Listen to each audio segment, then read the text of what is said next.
De Tchaïkovski, on connaît au ballet Le Lac des Cygnes. C'est un classique parmi les classiques.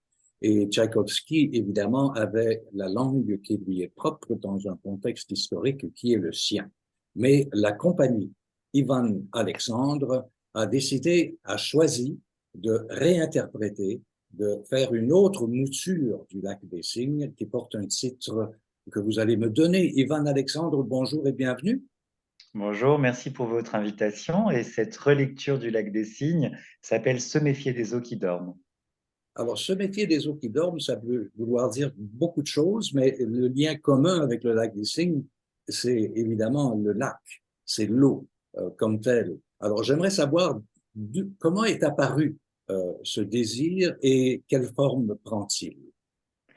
Alors, en fait, au départ, si on repose la question du lac des Cygnes, c'est bon, le ballet blanc par excellence, mais c'est surtout une pièce qui parle des illusions et de toutes les illusions en amour, de l'apparence, de tout ce qui se joue dans une histoire, ma foi, très tourmentée. Souvent, c'est une histoire très blanche, très pure, mais l'histoire du lac des Cygnes est extrêmement violente et en même temps très romantique. Et effectivement, comme vous le disiez, il y a ce lac, il y a cette eau. Et moi, je me suis dit que finalement, c'était important de regarder dessous la surface de l'eau, là où peut-être les eaux sont plus noires. Ah, j'aime bien cette symbolique de l'eau qui tout à coup passe du blanc au noir. Et Oui. j'ai aussi quelques images que je vais tout de suite montrer, du moins une des images. Et c'est cette façon d'aborder le lac des Cygnes qui est tout à fait sombre, si on veut.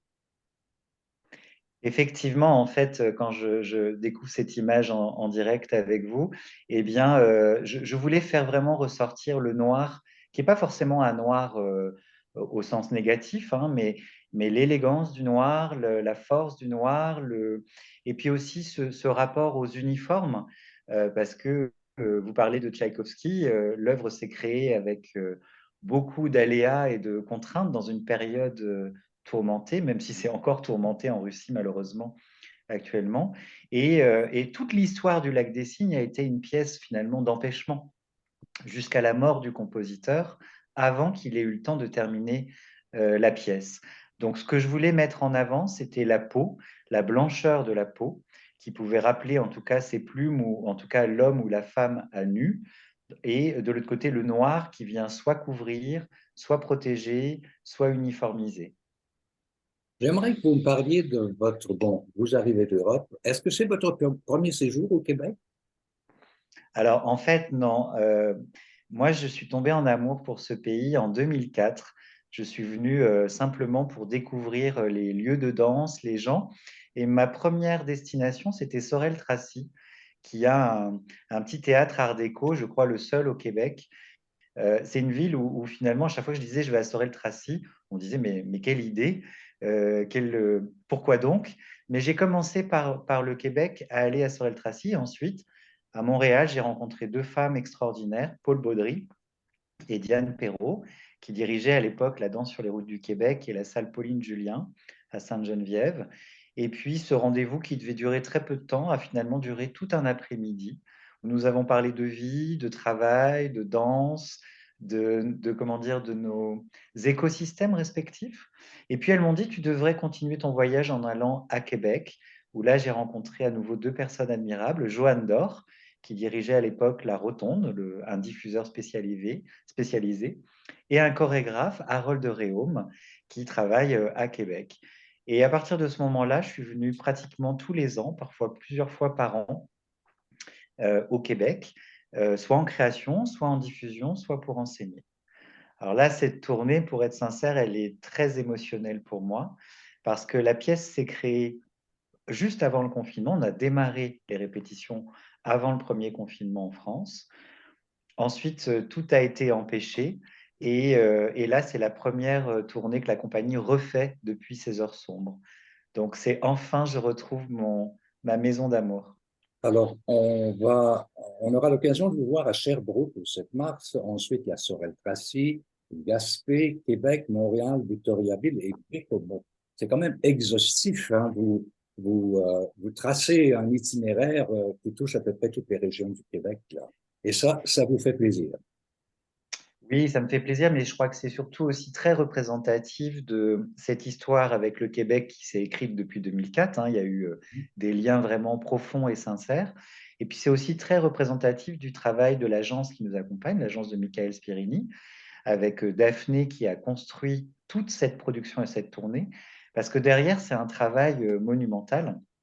Le Lac des Cygnes, tel qu'on nous on le présente avec Se méfier des Oquidormes, c'est 8 danseurs, 2 techniciens, plus moi et une équipe de production.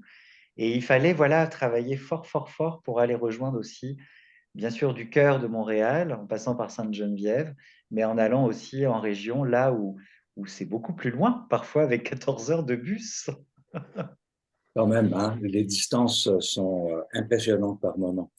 Dis-moi, Daphné, qui en ce moment est à l'ombre, est une collaboratrice de l'ombre, pourrait-on dire. Et Daphné, j'aimerais que vous vous rendiez disponible, qu'on puisse vous voir et que vous nous parliez un petit peu de la complexité d'organiser une tournée comme ça pour Yann Alexandre et sa compagnie. Oui, en fait, ben, ça a été un travail de longue haleine. Là, si je ne me trompe pas, c'est près de 3 ans qu'il a fallu pour bâtir cette tournée-là, puis s'assurer qu'elle soit aussi grande que possible, parce que, bon, un aussi des points importants de tout ça, c'est que la tournée, elle en vaille la peine, elle soit aussi responsable écologiquement parlant. Donc, on voulait vraiment que la compagnie puisse ratisser large au Québec, aller, donc, ils vont, comme vous disiez, jusqu'à Bécomo, jusqu'à Québec. Donc, ouais, ça a été un bon défi de trouver aussi les bonnes dates, la bonne période pour que tout ça puisse se mettre en œuvre. Ça fait partie des enjeux. Mhm. Mais je pense qu'une fois que ça, mais comme disait Ivan, il a beaucoup d'amis au Québec. Les gens sont attachés à lui, à son travail. Donc, je pense que tout le monde était content que cette tournée-là puisse avoir lieu, puis que nous, comme agence, en fait, on a vraiment notre but et notre tâche là-dedans, c'était de, de rendre cette tournée-là le plus logique possible pour tous les acteurs du Génial. projet. Yann, Mhm. dites-moi, Ivan, pardon. Euh, Harold Réaume est une personnalité marquante du milieu de la danse contemporaine à Montréal et vous avez un lien assez fort avec lui, je crois. Oui, c'est très juste. Et puis, ça me permet juste de rebondir sur ce que vient de dire Daphné. Je crois que toutes ces entreprises et le domaine de la création, ça rejoint le domaine de l'humain. C'est-à-dire, s'il n'y a pas de coopération et de lien fidèle dans le temps, c'est difficile de faire naître des choses qui vont être durables. Et vous parlez d'Harold de Réaume, eh bien, ça incarne parfaitement, en tout cas, cette alchimie, puisqu'Harold de Réaume, c'est le premier chorégraphe québécois que j'ai rencontré. Et puis à un moment, on a même décidé de fusionner nos 2 équipes, nos 2 compagnies, pour un projet fou qui s'appelait le projet Jumeaux, avec des danseurs de son équipe et des danseurs de l'équipe en France. Et puis de faire une création et de faire toute une tournée en France et au Québec, et de partager des réalités aussi concrètes que les différences du droit du travail et des contrats de travail des artistes-interprètes, et Mhm. puis des choses de l'ordre contraire de l'utopie, comment on écrit une pièce à 4 mains. Écoutez, vous êtes basé à Nantes, vous êtes au Québec, vous êtes en plein cœur, ou en tout cas au lendemain d'une tempête. Est-ce que ces hivers québécois vous assomment ou vous inspirent? Alors, en fait, quand je suis venu la toute première fois au Québec, j'ai pu vivre ma première tempête. Ça m'a pas découragé. Et je garde des moments incroyables d'une poésie liée avec ce fleuve, ce vent rempli d'une neige, voilà, qui vient grésiller comme ça. Et puis ce temps où tout le monde est couvert, tout le monde est, comment dire, en train d'essayer de regarder au plus loin possible, tout en même temps en essayant d'aller le plus vite possible à la maison et se mettre au chaud. Mais je crois que le Québec a une force dans son cœur et dans ses paysages extérieurs. Et l'image que l'on voit en ce moment à l'écran, vous parlez du rapport avec l'eau, on parle aussi d'un rapport très quasi onirique d'une certaine façon.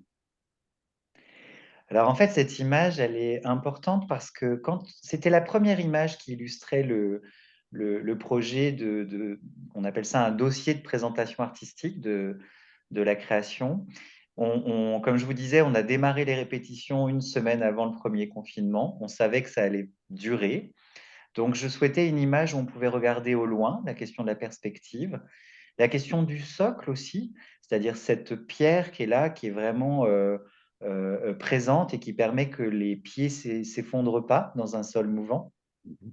Et si vous le remarquez, il y a cette touche de vert sombre dans la robe et à quelques endroits de la pierre, puisque c'était au bord de l'océan, qui venait déjà annoncer que mon lac des Cygnes serait un lac des Cygnes Amazone ou amazonien ou en Amazonie. J'aime bien votre description. Dites-moi, est-ce que vous, Ivan, est-ce que vous travaillez toujours dans la reconstruction ou est-ce qu'à un moment donné, vous partez de rien, vous partez du néant, de zéro?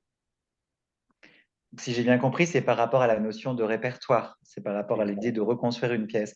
En Mhm. fait, c'est la première fois que je suis sur un livret non original. D'habitude, je suis sur mes propres textes, mes propres propos, voilà, comme un auteur.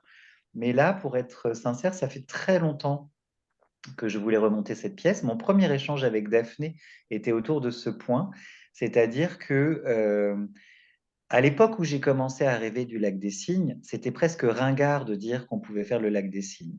Et puis mes collègues chorégraphes remontaient le Sac du Printemps, Roméo et Juliette, mais le lac des Cygnes, c'était pas encore le bon moment.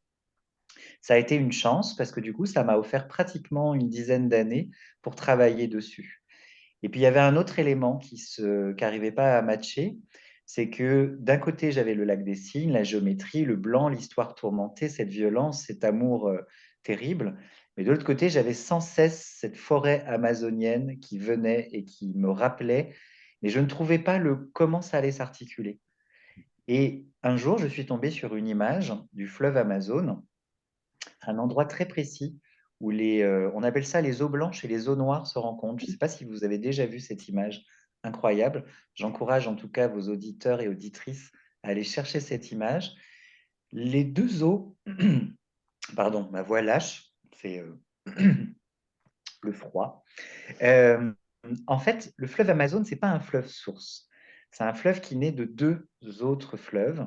Et à l'endroit de cette rencontre, pour des questions de pH ou de choses beaucoup plus scientifiques, en fait, les eaux n'arrivent pas à se mélanger. Et il y a un tumulte, une confrontation entre ces eaux blanches et ces eaux noires.